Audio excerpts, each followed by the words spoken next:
Bonjour, voici un autre module du cours électronique, le module qui se rapporte au circuit d'alimentation DC. C'est une application très importante des diodes. Donc les diodes sont un composant extrêmement important, il y en a partout, et on s'en sert explicitement pour la conversion de signaux, en fait, de puissance, d'alimentation qui nous vient sous forme alternative pour le convertir en DC. Et la plupart des circuits électroniques qu'on utilise opèrent avec une tension d'alimentation DC. Donc, c'est le but de ce module, de voir comment on se sert des diodes pour créer des alimentations DC. Donc, ça, c'est le schéma de principe d'un tel circuit. Vous avez donc une alimentation AC dans le mur Hydro-Québec qui vous donne 120 volts RMS. Donc, il faut se rappeler que 120 volts, ben, ça amène à des crêtes de 120 fois 1,414, donc des tensions de pointe qui peuvent avoisiner les 180 volts, positives et négatives, et qui sont sinusoïdales. Très souvent, on va se connecter à l'alimentation du secteur au travers un transformateur qui va abaisser pour les circuits électroniques la tension d'alimentation à un niveau qui est plus facile à gérer et qui est pour des raisons d'efficience. Donc, imaginez que vous avez un transformateur qui va descendre votre 120 volts AC, RMS, à une dizaine de volts AC, RMS, donc avec des crêtes qui seraient de plus 14 ou moins 14 de ce côté-ci, et on va faire passer ce signal dans un redresseur. On va ensuite le filtrer. Donc, quand on le redresse, on voit cette sinusoïdale qui devient des successions d'ondes, des demi-périodes de notre sinusoïde. Ensuite, on va filtrer cette onde redressée. On va enfin la passer dans un régulateur dans un but d'avoir une tension qui a peu d'ondulation et qui va pouvoir alimenter directement un circuit. Donc, le problème qu'il y avait dans le module de cours précédent qui consistait à voir comment une tension nominalement DC, mais qui fluctue, peut être traduite dans une tension DC qui fluctue beaucoup moins. Mais c'est là que ça se passe. C'est un régulateur de tension. Donc, 3 diodes en série dans le module précédent étaient une forme de régulateur de tension élémentaire pour atténuer les fluctuations qui sortent qu'on observe sur le filtre. Donc, comment fonctionne un redresseur simple? Ben, on a cette onde sinusoïdale positive, les ondes positives. Ensuite, on a les ondes négatives. Et les ondes positives sont celles qui vont être redressées. Je vais enlever ça. Donc, les ondes positives sont celles qui vont être redressées pour vous donner la portion ici que vous avez, qui est la version redressée de la portion positive de votre onde. Et notez qu'il y a un décalage entre le, le la trace noire et la trace bleue. La trace noire étant l'onde sinusoïdale, la trace bleue étant le DC que vous récoltez. Et quelle est la distance qu'on s'attend à trouver entre les deux? Ben, nominalement, le VD, la tension directe de diode. Et si la tension crête est suffisamment plus grande que la tension de diode, par exemple 10 fois la tension de diode ou 20 fois la tension de diode, ben, on va être tout à fait content, dans un premier temps, de considérer que c'est une chute constante de 700 millivolts et possiblement même de carrément la négliger. Donc, si vous parlez d'un bloc d'alimentation d'un appareil que vous avez à la maison et que vous avez 120 volts AC, c'est possible de le faire directement avec une diode redresseur comme une EN4005. Vous auriez ici une crête des crêtes de tension qui avoisineraient 180 volts. Donc, sur 180 volts, la chute que l'on voit dans une chute de tension directe dans une diode est essentiellement négligeable. On va souvent représenter un redresseur par sa réponse tension d'entrée, tension de sortie. Donc, et ce montage, donc, va avoir, si la tension est négative, elle ne répond pas. Et quand la tension est positive et excède VD, il va répondre en 1 pour 1. Ce que vous avez à l'entrée va se retrouver en sortie. Donc, voici ce qu'on appelle un redresseur simple alternance qui va vous donner le signal en bleu qui pourrait déjà vous permettre d'exploiter ou de créer un bloc d'alimentation DC à partir d'une onde AC. On redit ici qu'on perd un VD sur les crêtes et je pense qu'il n'y a rien de plus à dire à ce point-ci, ici là-dessus. Le redresseur dit double alternance. Un premier design de redresseur à double alternance peut considérer à utiliser un transformateur à prise centrale qui va vous donner deux versions de l'onde sinusoïdale, une onde sinusoïdale et son inverse, et ces deux versions de votre onde sinusoïdale sont hors phase. Donc, c'est le signal noir en trait plein et le signal en pointillé. Et quand vous combinez les deux, ben, si vous avez cette diode pour la portion positive de l'onde et cette diode pour la portion négative de l'onde, ça va vous donner cette première portion de l'alternance et cette deuxième portion de l'alternance. Et comme le signal est cyclique, quand vous allez revenir à la troisième demi-onde, ben c'est la première diode qui va vous répondre et pardon, et ça va donner ce signal redressé en double alternance pour laquelle chacune des phases de votre alimentation AC va pouvoir contribuer de l'énergie à votre charge qui consomme l'énergie en, en DC. Et là, ça vous donne effectivement une onde qui fluctue pas mal. La relation, encore une fois, cette forme est intéressante de V entrée, V sortie, et vous avez entre plus VD et moins VD, là, on n'obtient rien. Mais quand la tension sinusoïdale excède plus VD, la sortie suit l'entrée, et comme c'est ici. Et quand la tension est négative, ben, on va avoir le deuxième côté du redresseur pour lequel pour la tension moins VD, ça va suivre l'entrée en redressant le signal.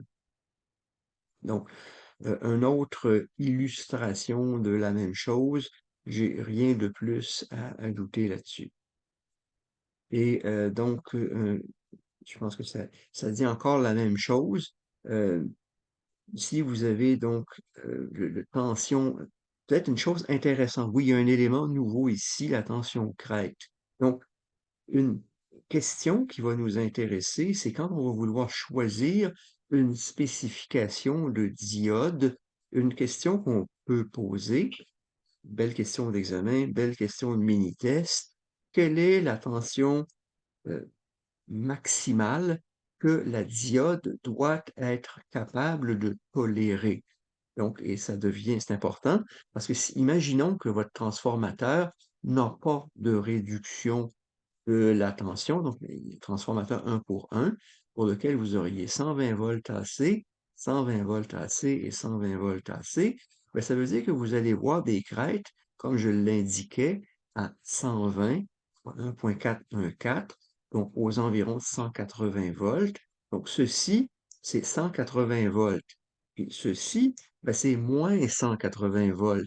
Et quand vous regardez ce montage, si vous avez à si vous avez à ce point 180 volts et que vous avez à ce point moins 180 volts, ben, la paire de diodes que vous avez entre les deux, il y en a une qui va avoir une chute directe de moins 0.7 et que va voir l'autre? Ben, l'autre va voir 300 j'ai 360, mon 2 fois 180 et je pense que je me suis trompé. Non, ça va. OK.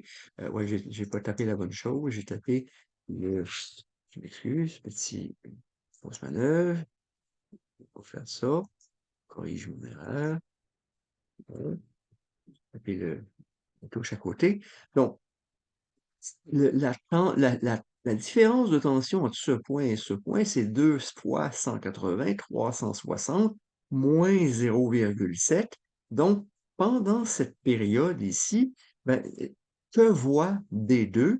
Ben, D2, si je retourne ici, D2 va voir la différence de tension. Oups, c'est pas ça que je veux. Ce que je voulais, c'était la plume. Donc, la différence de tension que je vais voir, c'est ça. Et cette différence de tension va être plus 180, moins 180, moins 0,7.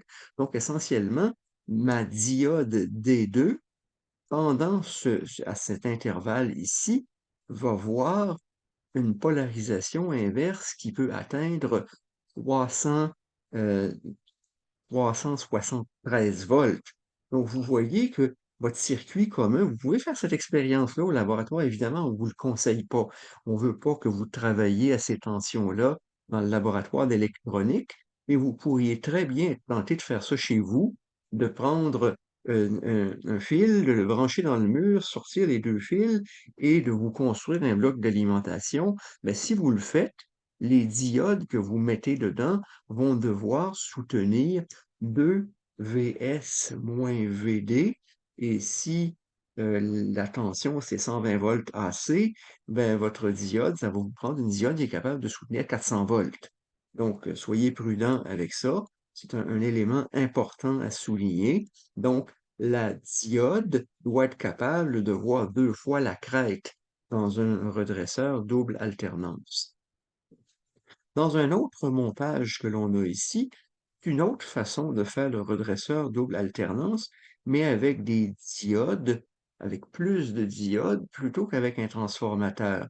En réalité, on essaie d'éviter les transformateurs à prise centrale. Ils sont gros, ils sont coûteux, alors que toute proportion gardée, les diodes sont petites et peu coûteuses. Donc, une autre façon d'arriver au même but, c'est de ne pas utiliser un transformateur à prise centrale, mais essentiellement ce qu'on appelle un pont de diode.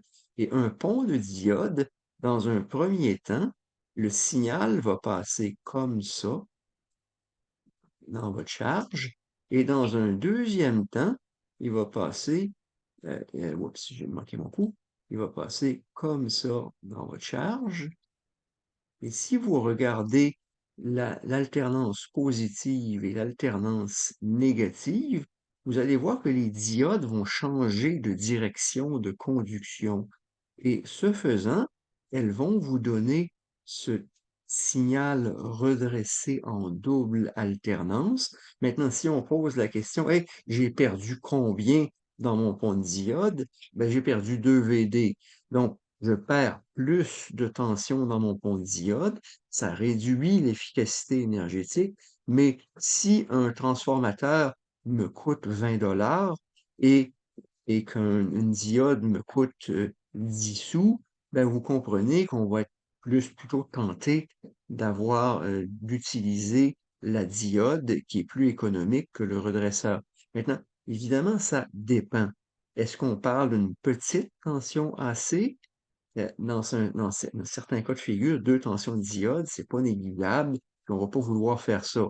Mais quand on est dans un cas de figure où la tension DC est suffisamment grande, en général, on va préférer le pont de diode et on peut acheter commercialement des ponts de diode comme un composant qui nous permettent directement de produire cette tension en double alternance, redressée en double alternance à partir du AC et qui nous viendrait, par exemple, du secteur sur Hydro-Québec.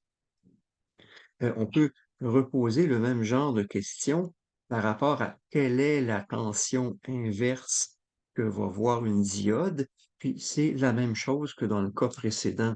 Si vous avez votre signal ici, quand il y a plus si vous avez votre plus 180 ici, ben, vous avez votre plus 180. En réalité, il n'y a pas dans le cas présent de doublement. Si j'arrive ici, chaque montage est un peu différent. Si j'ai ici plus 180 par rapport à l'autre côté, ben, j'ai plus 180 par rapport à 0, ou j'ai 0 par rapport à moins 180. Moins 180. Donc, cet effet de doublement qu'on a vu avec le transformateur à prise centrale ne se produit pas avec le présent montage et il faut analyser chaque montage pour ses qualités propres. Si on retourne ici.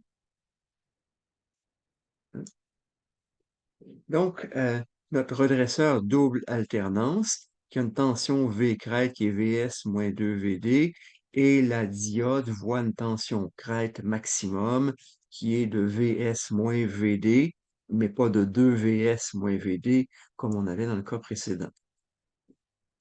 Donc, voici maintenant comment on va faire le filtre. Le filtre, on va le faire en mettant un condensateur. Donc, si vous imaginez que vous avez une charge qui a une résistance très élevée, une charge qui consomme peu d'énergie. La charge, en fait, vous pouvez imaginer qu'elle soit en parallèle avec, en fait, je pense que c'est même la planche suivante. En fait, dans un circuit concret, pourquoi on fait ça? Si on veut un bloc d'alimentation, ben, d'habitude, on va vouloir consommer de l'énergie et on peut assimiler l'énergie qu'on consomme à une résistance de charge. Mais dans un premier temps, on peut analyser le circuit sans la charge. Donc, la première mouture du circuit, on met notre diode directement dans un condensateur. Le condensateur, la tension sur le condensateur suit la tension AC sur le front positif. Quand on arrive à la crête, là, on a mis sur le condensateur cette tension crête et c'est ce qu'on obtient. Notez que dans ce schéma, dans ce montage et dans cette portion de la solution, on a négligé le VD. Le VD est-il négligeable? Ben, comme je vous ai dit, ça dépend. Tout est une question de contexte. Quelle est la tension crête que l'on retrouve sur le VS par rapport à VD? Est-ce que VD est vraiment négligeable? C'est à vous de voir, c'est à vous de juger. Mais si V S est autour de 10 volts, le VD n'est pas vraiment négligeable. Donc, ça pourrait représenter une chute de 700 millivolts sur une crête de 10 volts. Ça ne l'est pas négligeable. Mais il faut comprendre le contexte pour décider ce qui est ou n'est pas négligeable, qui est une question récurrente qui apparaît systématiquement dans tous les circuits électroniques que l'on fait. Donc, là, maintenant, on a un cas de figure qui correspond à un circuit duquel je veux retirer de l'énergie. Puis quand on retire de l'énergie, ben, on va s'apercevoir que après qu'on ait dépassé la crête, on a capturé cette crête dans le condensateur et pendant ce temps ici, l'énergie va être renvoyée à la charge, mais l'énergie vient plus de la source. Pendant ce temps-là, elle vient du condensateur. Donc, on a un temps où on charge le condensateur, puis on a un temps où le condensateur retourne l'énergie à la charge. Donc, c'est ce qui correspond à deux phases dans ce montage. Donc, j'ai cette phase, la phase de charge et la phase de décharge. Et donc, vous voyez qu'on sépare en deux temps, donc charge et décharge, et on va analyser ce circuit pour voir comment il se comporte. Mais ça, ce serait le cas d'une faible charge, et si on a, et donc on va l'analyser dans un contexte faible charge, les quelques planches suivantes sont une analyse qui est dérivée avec de l'algèbre avec certains raisonnements qui peuvent avoir leur complexité à suivre, mais si on le descend, donc on peut, c'est quoi le courant moyen dans la charge? Ben, le courant moyen dans la charge, c'est la valeur moyenne de la tension qui est là divisée par la résistance. Et donc, on va faire une analyse du courant moyen dans la charge. Je vais vous laisser lire le détail, je ne vais pas le lire dans tous les détails, je vais juste vous ennuyer. lisez la dérivation qui est là et on arrive avec une relation finalement où on dit si je vais avoir une chute de V, si je vais avoir une chute de VR, V ripple, donc si je vais avoir une chute de VR, ben, je vais avoir une tension moyenne qui est finalement la crête moins la moitié de l'ondulation. Et c'est ce que cette expression-là vous dit ici. Et donc, on va vouloir trouver c'est quoi la tension d'ondulation et on va voir la tension d'ondulation qui est donnée par cette relation ici que vous devriez être capable de raisonner. C'est tout simplement le comportement de ce filtre. Donc, on obtient directement la tension d'ondulation VR qui est donnée par cette relation. Et de là, on peut obtenir le courant à la charge. Donc ça, c'est la relation du courant à la charge. Et finalement, euh, l'étape suivante de cette analyse, c'est d'obtenir le courant de conduction et ça s'obtient de façon analytique en disant si je sais que mon ondulation est de telle valeur, par exemple 1 volt sur 10 volts, ben, je vais prendre ma sinusoïde et je vais la reculer dans le temps à partir de la pointe pour trouver le point d'interception. Donc, c'est ce que cette dérivation fait et puis, il faut se rappeler de sa trigonométrie et il faut voir si par rapport à la pointe, quel est l'angle de conduction que je vais avoir pour ma diode qui correspond à ce temps pendant lequel la diode conduit et toute l'énergie va être injecter de la source au condensateur. L'énergie vient de la source alternative. Elle va l'être pendant ce temps de conduction. Puis ensuite, le reste du temps, c'est le condensateur qui va alimenter votre charge. Et donc, on veut trouver cet angle de conduction pour voir pendant combien de temps la diode conduit, qui va être une considération importante. Donc, on poursuit l'analyse, en fait, dans les slides. Et donc, on fait une dérivation en série de Taylor. On obtient cet angle de conduction. Et cet angle, l'expression ici qui donne l'angle de conduction. Je vous laisse lire cette analyse. Je vous laisse réfléchir aux équations. Je ne vais pas réussir à vous convaincre de ces équations en parlant longtemps. Regardez-les et voyez, c'est à vous de les comprendre maintenant. Et donc, on arrive avec une relation du courant moyen qui est donnée par Vp sur R avec une petite correction qui est la réduction de la tension moyenne par la moitié de la tension d'ondulation. Puis ensuite, on va vouloir trouver dans cette dérivation le courant maximum dans la diode. Donc, on fait l'analyse pour trouver le courant maximum dans la diode. Et c'est ce qui est fait ici. Donc, évidemment, l'analyse, oui, elle a sa complexité. Et quand on fait l'analyse du courant maximum dans la diode, si on suit toutes les étapes de l'algèbre qu'il y a là-dedans, c'est de l'algèbre.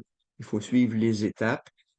Non, je ne vais pas vous demander à l'examen démontrer la formule pour cette formule-là. C'est un peu bestial. Et évidemment, quel est l'intérêt pour vous d'être capable de démontrer, la comprendre, c'est une bonne chose. Voyez comment vous pouvez suivre les étapes, refaire la démonstration à l'examen. Je ne vais pas faire ça. Et on arrive finalement à une relation, et ça, c'est une relation qui est pas nécessairement facile à obtenir, mais donc qui est concrètement, soit je vais vous donner la relation dans la question d'examen, soit vous l'avez sur votre feuille. Donc, typiquement, cette relation-là, je vais la mettre dans la question à l'examen. C'est pas quelque chose que je m'attends que vous vous rappeliez, mais c'est le principe qui est extrêmement important ici. Donc, le principe, vous le voyez dans ce schéma.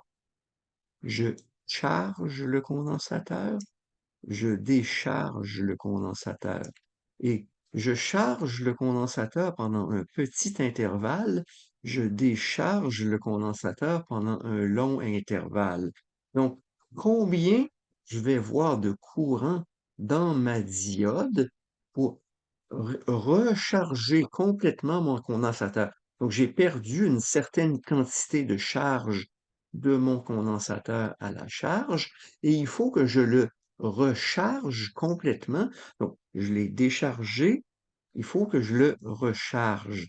Et une question que j'aime bien poser à l'examen et qui semble embarrasser énormément les étudiants, c'est: que se passe-t-il si j'ai une tension d'ondulation, si j'ai une tension d'ondulation qui est de 10% de la valeur crête? Donc, en fait, il y a c'est ça, c'est dans cette expression. Si j'ai une tension d'ondulation VR, V ripple, qui est de 10% de la tension de crête.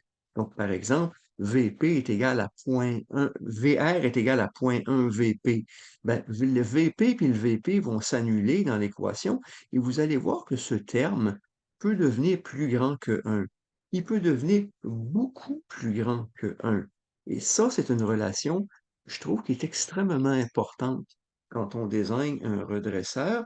Je vais vous dire une problématique, une vraie problématique de design, c'est que vous êtes devant ce circuit, vous êtes devant ce circuit, et la tentation du concepteur quand on conçoit un bloc d'alimentation pour lequel on veut réduire le ronflement dans le signal de sortie, on veut réduire le ripple, c'est de grossir le condensateur. On peut toujours faire ça. Sans perte de généralité, si vous grossissez le condensateur, le ronflement va se réduire. Donc, vous dites: hey, ça va très bien, j'ai juste à faire un gros condensateur, j'aurais pas besoin de mettre, je retourne à mon design ici, et en gros, si je me mets un gros condensateur dans mon filtre, j'aurais pas besoin d'un régulateur. Oui, en théorie, on peut faire ça. En pratique, faut pas faire ça. Parce que si vous faites ça, vous allez vous tirer une balle dans le pied et c'est une erreur de conception qu'on ne doit pas faire. Parce que si vous atténuez les ondulations en utilisant un très gros condensateur pour une charge donnée, donc vous allez avoir un ronflement qui est très petit. Et là, on retourne à cette équation qui est pour moi une relation extrêmement importante dans tout le bloc d'analyse ici qui est: que se passe-t-il si VR, par exemple, était 1% de VP? Ben, j'aurais VP divisé par 1% de VP, ça me donnerait 200. J'aurais racine carrée de 200 qui est égale à 15. Je multiplie ça par 2pi qui vaut 6 et je me retrouverais avec un courant moyen, un courant max qui est 100 fois le courant moyen. Donc, si jamais vous avez cette tentation naïve, maladroite de concepteur, vous allez vous retrouver avec une diode. Si votre diode doit fournir 1 ampère en moyenne, elle va être confrontée avec des courants de pointe de 100 ampères. Là, bien sûr, vous pouvez griller votre diode. Comment ça se fait que j'ai grillé ma diode? Je prends juste 1 ampère à la charge, mais j'ai mis un gros condensateur de 1 farad, une, typiquement, on va dire, une boîte de jus de tomate, et c'est ça que vous retrouvez dans les très gros amplificateurs audio. Et ça existe, des condensateurs de 1 farad, et on peut faire ça. Mais si on le fait, notre diode peut voir, il n'y a pas de borne à ça, hein, parce que si vous retournez à aux règles de l'hôpital, à la limite, quand VR tend vers 0, ben, ce terme tend vers l'infini et le quotient qu'il y a entre le courant moyen et le courant maximum n'est pas borné. Donc, voici pourquoi il ne faut pas faire ça. Donc, ça, c'est un point que je voulais souligner, que je considère très important dans ce cours, au-delà de toute finalement, cette dérivation d'étapes analytiques, d'algèbre. Ben, oubliez l'algèbre. Le bottom line, le point important, c'est que le courant max et le courant moyen qu'il y a dans une diode ils sont reliés, mais ils peuvent devenir un peu déconnectés si VR, la tension de ronflement, tend vers 0, quelque chose qui est beaucoup plus petit que VP. C'est donc le point que je voulais souligner, qui, selon moi, est très important. Si vous avez une chose à retenir de ce cours-là, À la fin, c'en est une. Et donc, un exercice, je vais vous le laisser vous amuser comme exercice, il est développé au long. Un autre exercice qui est un peu complexe, je vous le laisse. Et il y a dans le module des exercices, je vous les laisse pour vous pratiquer en prévision du mini-test, ce qui termine ce que je voulais vous raconter en lien avec ce module.